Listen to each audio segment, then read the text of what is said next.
ADN news स्पंदन मनामनाचे। आता एक नजर आजच्या ठळक घडामोडींवर।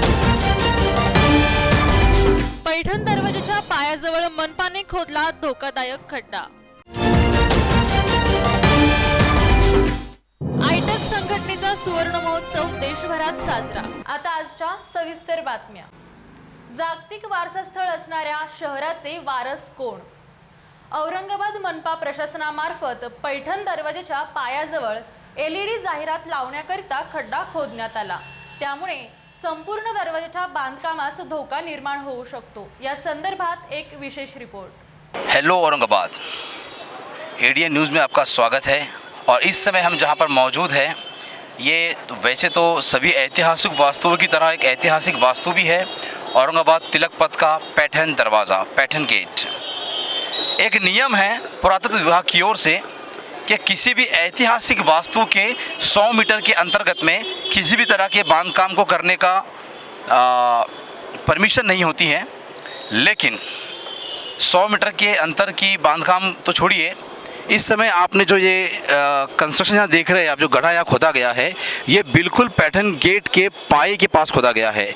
इसे मान्यता दी है महानगर पालिका के अंतर्गत ये काम जारी है। और थोड़ी जांच पड़ताल करने पता चला कि यहाँ पर एक बड़ा सा पोल आएगा जिस पर एक डिटेल बोर्ड लगाया जाएगा। तो यहाँ से इस गड्ढे में साफ तौर पर देखा जा सकता है कि इस ऐतिहासिक दरवाजे के पाए के पत्थर नज़र आ रहे हैं। और इस तरह का, जिसमें इसकी डेप्थ जो है लगभग 8 फीट की गहराई है, 12 फीट की चौड़ाई है, इस तरह का गड्ढा खोदा गया है एक एडवर्टाइजमेंट बोर्ड लगाने के लिए, जो कि महानगर पालिका की ओर से लगाया जाएगा, जो रेंट पर दिया जाएगा। लेकिन उसको करते हुए महानगर पालिका प्रशासन ने इस ऐतिहासिक गेट को पूरी तरह से नज़रअंदाज किया है। आप मेरी बाईं ओर देख सकते हैं, मराठवाड़ा मुक्ति संग्राम स्वतंत्र सेनानी गोविंद भाई श्राफ जी का स्टैचू यहाँ पर खड़ा हुआ है। पैठण दरवाज़ा का इतिहास इसलिए ज़्यादा महत्वपूर्ण हो जाता है कि भारत के क्रांतिकारियों द्वारा अंग्रेज़ों के साथ इस गेट के पास बहुत सारी झड़पें हुई थी। ये शहर के बाहर जाने का रास्ता था, जिसे पैठण दरवाज़ा कहा जाता है, जो पैठण की ओर जाता था। तो इसका महत्व इसलिए बढ़ जाता है कि ये एक ऐतिहासिक वास्तु होने के साथ साथ यहाँ पर स्वतंत्र पूर्व दौर में अंग्रेज़ों और भारतीय क्रांतिकारियों के बीच में झड़प हुई थी, जो कि बहुत मशहूर हैं। तो उस वजह से इसका महत्व और बढ़ जाता है। 350 सालों से खड़ा हुआ ये दरवाज़ा, लेकिन जिस तरह का काम महानगर पालिका ने हाथ में लिया है, उससे ऐसा लगता है कि उन्हें इन ऐतिहासिक वास्तुओं का जतन करने की कोई परवाह नहीं है। एक और कि हम स्मार्ट सिटी की ओर जा रहे हैं, उस वजह से ऐतिहासिक कई इमारतें उसमें अर्थात निर्माण कर रही हैं, लेकिन हम ना स्मार्ट सिटी बना पा रहे हैं और ना ही हमारे ऐतिहासिक वास्तुओं का जतन कर पा रहे हैं। किसकी अनुमति? क्या इसमें पुरातत्व विभाग की अनुमति ली गई है? ऐतिहासिक विश्व प्रसिद्ध औरंगाबाद शहर अपने ऐतिहासिक वास्तु के लिए जाना जाता है, लेकिन यहाँ का प्रशासन पूरी तरह से लापरवाह नज़र आता है। अभी हमने आपको दिखाया कि किस तरह की स्थिति है, किस तरह का काम को अंजाम दिया जा रहा है महानगर पालिका प्रशासन की ओर से। तो हमारे साथ इस समय मौजूद है इस इलाके पैठण गेट के एक बहुत ही सीनियर पॉलिटिशियन और यहाँ के रहीवासी माजी नगर सेवक अशफाक सलामी साहब। मैं उनसे जानना चाहूँगा कि सर, कि जिस तरह का ये काम चल रहा है और जिस तरह का निर्णय लिया गया है, इसको देखते हुए आप क्या कहना चाहेंगे? देखिए, गए 15-20 सालों से, ख़ास तौर से 2001 से लगातार मैं देख रहा हूँ कि ये इस तरीके से कि भाई यहाँ के चंद गुत्तेदारों को या जान पहचानत के जो पॉलिटिकल, यानी यहाँ पे जो सत्ताधारी है, चाहे महानगर पालिका में सत्ता हो या बम्बई में सत्ता हो या दिल्ली में हो, जो सत्ताधारी है, जो प्रतिनिधि, इनको पकड़ करके कोई गुत्ता ले लेते हैं और कुछ तो भी जो है तो अधूरा काम करके अपना पैसा बटोर के यहाँ से चले जाते हैं। अब आप देखेंगे कि भाई ये ऐतिहासिक जो है तो गरोदर है हमारा पैठण गेट। हमने पहले ऑब्जेक्शन लिए थे, तो नगर सेवक जो चुन के जाता तो उसको ये नहीं मालूम बीपीएमसी एक्ट के तहत नगर सेवक के अधिकार क्या है। वो तो कोई अधिकार, अगर अधिकारी उसको डरा दिया तो वो खामोश बैठ जाता, कोई एग्जीक्यूटिव इंजीनियर डरा दिया तो खामोश बैठ जाता। पैसा है, जनता की प्रॉपर्टी है, उधर उसके तरफ जो है तो वो बिल्कुल लापरवाही। ये जनता की प्रॉपर्टी है। ये जो हमारे पास का जो ये तारीख़ी शहर है और इसकी जो तारीख़ी इमारतें हैं, ये सब इन्होंने सब बेच के खा गए। इन्होंने जो मंसूर अली की देवड़ी थी वो दे डाले, इन्होंने बिल्डर को वो तोड़ के बना दिया अंगूरी बाग में। उसका ऑब्जेक्शन मैंने लिया था। अपने बोलते हैं जो बाईजीपुरा है, तो बाईजीपुरे के अंदर एक बाईजी का हाउस है। आप जाकर के देखिए, अगर वहाँ से कचरा हटेंगे तो इतना खूबसूरत हाउस है, तो इतना अच्छा जो है तो वो खूबसूरत है, उसकी हिफाजत जो है तो ये लोग नहीं कर रहे।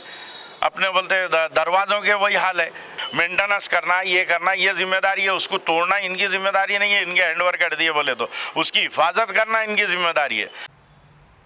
आयटक या संघटनेच्या स्थापनेला 100 वर्ष पूर्ण. All India trade union Congress अर्थातच आयटक या देशातील पहिल्या केंद्रीय कामगार संघटनेला आज 100 वर्ष पूर्ण झाली. या संघटनेचे पहिले अध्यक्षपद लाला लजपत राय, त्यानंतर पंडित जवाहरलाल नेहरू ते सुभाषचंद्र बोस यांनी भूषवले. या सुवर्ण महोत्सवी देशातील सर्व आयटक कार्यालयांवर रोषणाई करीत आयटकच्या नेतृत्वाखाली न्याय हक्काचा संघर्ष करणाऱ्या कामगारांनी आयटक औरंगाबाद येथील खोकडपुरा कार्यालयात जमून लाल झेंड्याला सलामी दिली. आयटकच्या स्वातंत्र्य चळवळीतील सहभाग, कामगारांसाठीचे कायदे मिळवण्यासाठीचा सहभाग, जागतिकीकरणाशी दोन हात करीत संघटित असंघटित कामगारांसाठीच्या गेल्या 100 वर्षांच्या आयटकच्या इतिहासाची उजळणी केली. मोदी सरकार कामगारांवरचे हल्ले करीत खासगीकरणाचा सपाटा लावत असल्याचे आयटक ठामपणे कामगारांच्या बाजूने संघर्ष करीत आहे, असे प्रतिपादन राम बाहेती यांनी केले. औरंगाबादेतील कर्णपुळा मैदानावर आज समस्त टायगर्स ग्रुप औरंगाबाद यांच्यातर्फे रक्तदान शिबिराचे आयोजन करण्यात आले होते. यामध्ये माजी खासदार व शिवसेना नेते चंद्रकांत खैरे यांच्या हस्ते रक्तदान शिबिराचे उद्घाटन करण्यात आले. या प्रसंगी बोलत असताना ते म्हणाले की आपल्या येथे कोणताही प्रसंग कार्यक्रम असो, जसे की कोणाचा वाढदिवस अथवा जयंती, त्या प्रसंगी रक्तदान शिबिराचे आयोजन करायला हवे. कारण औरंगाबाद शासकीय रुग्णालयात या कोरोना काळात रुग्णांना रक्ताची कमतरता भासत आहे आणि या रक्तदान शिबिरांच्या माध्यमातून आपण सर्व मिळून ही कमी दूर करू शकतो. रक्तदान हेच श्रेष्ठ दान असा संदेश देखील यावेळी शहरवासियांना चंद्रकांत खैरे यांनी दिला. मोहितचे सगळे मित्रमंडळी या ठिकाणी ब्लड डोनेशन कॅम्पसाठी आले.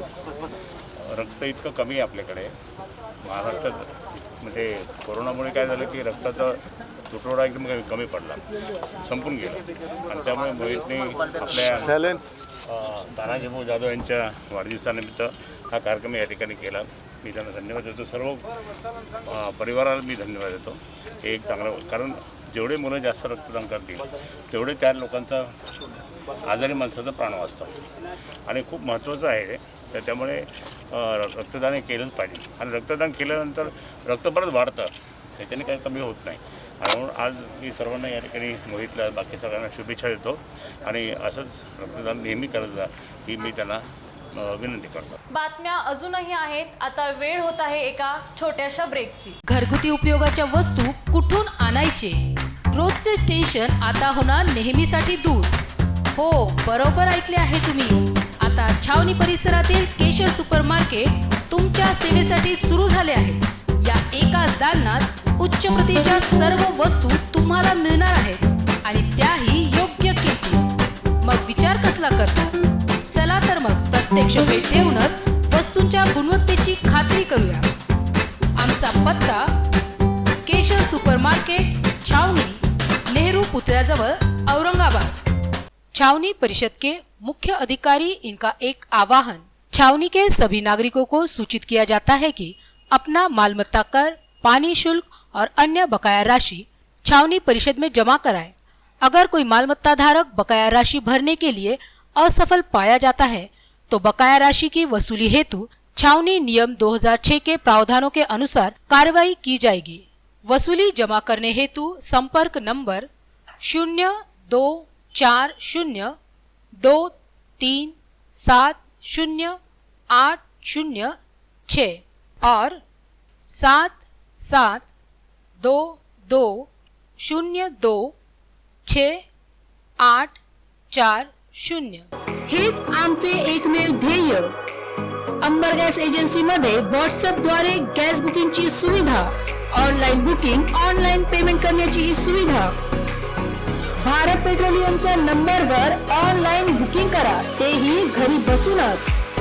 गुगल पेमेंट, पेटीएम, फोन पे अमेझॉन या सर्वांद्वारे डिजिटल पेमेंट करण्याचीही सुविधा उपलब्ध.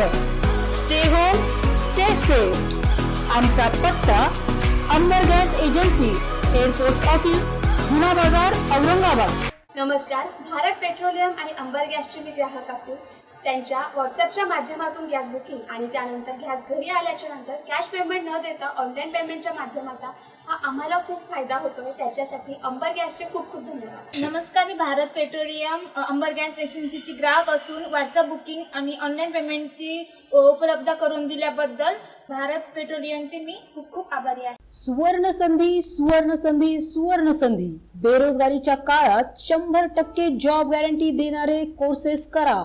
केंद्रीय शिक्षण मंडळ, भारत सरकार मान्यता प्राप्त DMLT, OT technician, diploma physiotherapy, ECG, x ray, CT scan, BMS, pharmacy in Ayurveda and Unani, diploma optometry, certificate in emergency medical services, diploma in hospital management.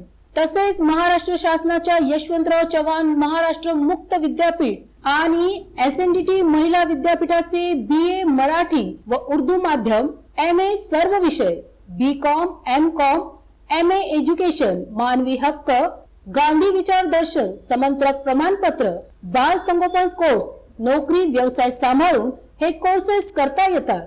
4थी pass ते 12वी नापास यांना 6 महिन्यात 12वी पास होऊन ग्रॅज्युएट होण्याची सुवर्ण संधी. संपर्क प्राचार्य डॉक्टर हसन इनामदार, डॉक्टर दत्ताभाऊ पात्रीकर शिक्षण प्रसारक मंडळ संचलित, मातोश्री डॉक्टर कंचन शांतीलालजी देसडा महाविद्यालय औरंगाबाद. मोबाईल क्रमांक 9405109103 आणि 8830838903.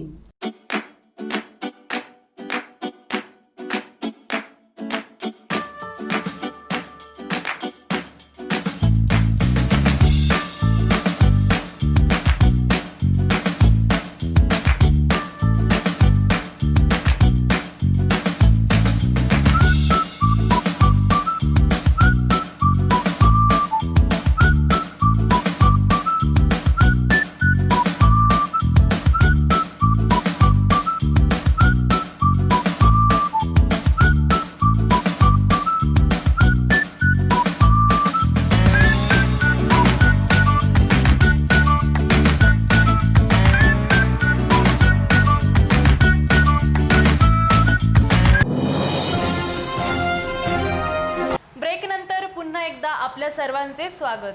भारतीय दलित पॅन्थरची राज्यस्तरीय पुनर्बांधणी बैठक आणि पत्रकार परिषद औरंगाबाद येथे आज पार पडली. देशामध्ये जातीयवाद वाढल्याने दलितांवरील अन्याय, अत्याचार देखील वाढला आहे. दलित महिलांवर बलात्कार करण्याच्या घटना असो अथवा दलितांचा नाहक जाणारा बळी असो, त्यांना सर्वांना वाऱ्यावर सोडता येणार नाही. त्यामुळे या सर्वांना न्याय देण्याच्या उद्देशाने आम्ही आज भारतीय दलित पॅन्थरची राज्यस्तरीय पुनर्बांधणी करत असल्याचे भारतीय दलित पॅन्थरचे संयोजक ॲडव्होकेट रमेश खंडागळे यांनी ADN न्यूज सोबत बोलताना सांगितले. संपूर्ण महाराष्ट्रात आणि देशामध्ये जातीवादी शक्ती सत्तेवर आल्या आहेत आणि ह्या शक्ती इतक्या मस्तबाल बनल्यात की गोरगरिबांचा अक्षरशः या ठिकाणी बळी दिला जातोय.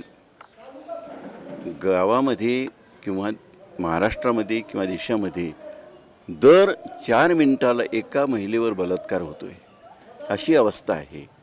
आणि दलित माणसाला दर 16 तासामध्ये एक माणसाचा बळी दिला जातोय, ही अशी अवस्था आहे. आणि अशा अवस्थेमध्ये त्याला कोणीच वाली नाही, त्याचा कोणीच रक्षण करता नाही, त्याच्या बाजूने उभं राहण्यासाठी कुणीही आता तयार नाही. आणि अशा परिस्थितीमध्ये त्याला वाऱ्यावर सोडायचं नाही, हा प्रण घेऊन आम्ही दलित पॅन्थरच्या उभारणीला सुरुवात करत आहोत या बैठकीच्या माध्यमातून. दलित पॅन्थरचा उद्देशच असा आहे की इथं आम्हाला अन्याय अत्याचार विरहित समाजव्यवस्था निर्माण करायची आहे आणि ही व्यवस्था पुन्हा एकदा नव्यानं सगळे साथीदार बरोबर घेऊन उभी करावी, असा हा आमचा संकल्प आहे आणि त्यासाठी ही बैठक आहे. नाण्याच्या 2 बाजू, सुभेदारी विश्रामगृह. सुभेदारी विश्रामगृहामध्ये विरोधाभासाची दृश्य पाहायला मिळाले. मंत्री नेत्यांसाठी परिपूर्ण सुविधा तर कर्मचाऱ्यांच्या क्वार्टर्समध्ये सर्वत्र घाणीचे साम्राज्य. प्रशासनाचे दुर्लक्ष आणि दुजाभाव यातून दिसून येत आहे. वेळच केली आम्ही इतकी, म्हणजे माझ्या घरचे त्यांना याचा थायरॉइडचा प्रॉब्लेम आहे, ते बाहेर जाऊ शकत नाही. त्याच्यामुळं मग आम्ही खूप वेळेस अर्ज दिला, हे केले, पण कोणी येऊनही पाहत नाही. मॅनेजर साहेबांना आणून दाखवलं, ते पण म्हणते आम्ही काही करू शकत नाही, खूप मोठी लाईन आहे, काढावं लागेल. हे ड्रेनेजचं पाणी जे आहे हे आमच्या घरात जातं, त्या आळ्या ड्रेनेजमधल्या आळ्या घरात येतात आमच्या. त्याच्यामध्ये बघा तुम्ही, चांगलं आळ्या आहे त्याच्यामध्ये. त्या आळ्या आम्ही हातानं उपसतो, असं 2-2 दिवस आम्हाला जेवण जात नाही त्या वासाने. इतकी परिस्थिती बेकार आहे आमच्यावाली. लॉकडाऊन आणि सर्वसामान्यांची व्यथा.